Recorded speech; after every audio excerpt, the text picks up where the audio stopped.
Now, the political crisis in Rivers State has been raising more concerns, with the Ijaw National Congress, INC, urging President Bola Tinubu to address the escalating tensions. The INC has called on Tinubu to establish a committee to mediate the situation and restrain Nyesom Wike, the Minister of the Federal Capital Territory, whose actions they perceive as exacerbating the crisis. From another perspective, the INC's appeal highlights their apprehension about the broader implication of the crisis. The group views the declaration of the state of emergency in Rivers State and the suspension of key officials as a targeted provocation against the Ijaw people. It also alleges that Wike's involvement in the political turmoil is tied to his ambition to strengthen Tinubu's political standing ahead of future elections. Now, the INC's communique underscores their frustration with Wike's action, which they claim undermine ongoing efforts by Niger Delta leaders to resolve the crisis peacefully. Human rights activists and one of the Niger Delta stakeholders, Jake Epelle, joins me now to speak on this. We're hoping to get someone from the Ijaw National Congress. Thank you very much for giving us your time. Thank you for having me. Let's talk about the demands by the Ijaws. The first on there was the reversal of the suspension for Governor, Deputy, and the House of Assembly. It's been 2 days since the memo became public. Do you think we should continue to expect a response from the federal government to this demand? Of course, yes. They say when good men keep quiet, evil will thrive.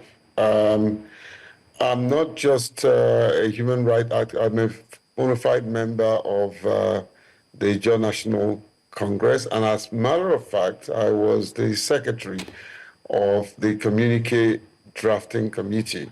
And so I was expecting my president to have joined us, but Professor Benjamin, but looks like he's probably having some technical issues in terms of network. And I think there are a lot more issues that the president should have declared a state of emergency than Rivers State that was not in any way a trouble spot. And I've challenged the president and everyone involved in this process that if they are making claims, they should be able to release those claims. They are classified and unclassified information, and none of those things have been released. So I think it's also pertinent to mention that the current sole administrator, so to speak, is totally destroying the very little democratic process and position in Rivers State. And is also a slap on Rivers State that he had gone ahead to appoint his chief of staff, who is not from Rivers State. I'm not a tribalist. I'm not trying to whip up sentiment around that. But however, I think it's just an insult, adding insult to injury for him to have gone ahead to. There are concerns and complaints about the decision that has been taken by the president. For all we know, this is going to sustain for the next 6 months. Are you expecting that the presidency might rescind their decision before the 6 months is over? Do you think that the pressure from the agitations and concerns and statements being released will have any impact at all on the president's decision, especially, like you said, when the sole administrator is already at work in Rivers State? Well, I think so. I think so on the basis of the fact that truth, when you speak the truth, any leader with a listening ears will hear the truth and wants to be on the side of caution. Hopefully, this president will hear the truth that Rivers people are not happy with his decision. Rivers people have been taken advantage of. We've been suppressed. We feel the injustice that is done to us, the disrespect that have been, as a result of this. All right. It's Let's very hold on to your unfortunate. optimism. Let's hold on to that optimism. But let's also look at the other demand by the INC. The ask is for the government to convene a committee of eminent Nigerians to resolve the political impasse in Rivers State. But the skepticism here is that this is not a new crisis. These elders have been around.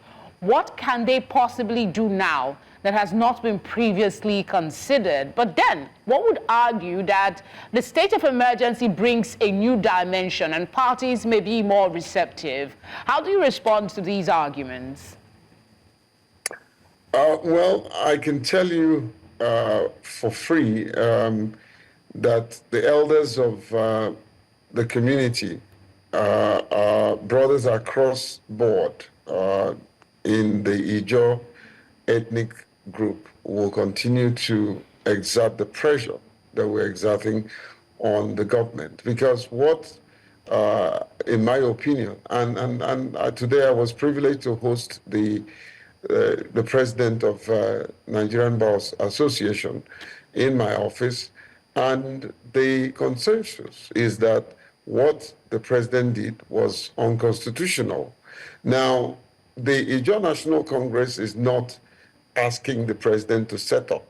The National Assembly had asked the president to set up these eminent Nigerians who will begin to mediate. And so this is a call for implementation of what the National Assembly passed as an amendment to the proclamation. Now, there's a part of my question that you haven't touched on. I'm really curious as to what your response would be. That this is not a new crisis, and then we keep asking. The House has asked the federal government. The Ijaws are asking the federal government to convene eminent Nigerians. Do you think there is something they can do differently now that has not been considered before? And considering, of course, that but in the scale of balance, the state of emergency might favor some people from some parties in the case and might not favor others. So what really would change between now and the next 6 months from that committee? Let me take it on the heels of the last statement you made. The only people that will be favored by this illegal process is those who are stealing from us now. Literally taking the resources that belongs to the state into their pocket. There is no guarantee that the sole administrator and all the people that he's appointed will be honest enough to safeguard our resources, But what can the elders do that have not been done before? The elders have been calling for peace. The elders are ready to sit down and have a discussion. If only the parties concerned, especially Nyesom Wike, will come to the table to have a discussion. There is no time that is not useful to toe the line of peace. So I believe that these eminent Nigerians, when they are constituted and if they are neutral, will bring some form of a lasting peace to this issue. And I think also it's important to note here that it wouldn't just be Fubara and Wike. There are other parties that have been somehow in contention. We need to bring them to the table. We need to bring the likes of Rotimi Amechi. We need to bring the likes of Celestino Mejia. I mean, these are past leaders of the state that have led the likes of Odili. Everyone needs to come to the table and we discuss the issue from cause, because what we are seeing right now is the effect. For you to solve a problem, you need to go from cause to effect. Thank you very much for speaking with us. And like many Nigerians, we're hopeful for a resolution to the crisis in Rivers State. Thanks again for your time. Thank you for having me, and thank you for my good friend Kayode and Shola.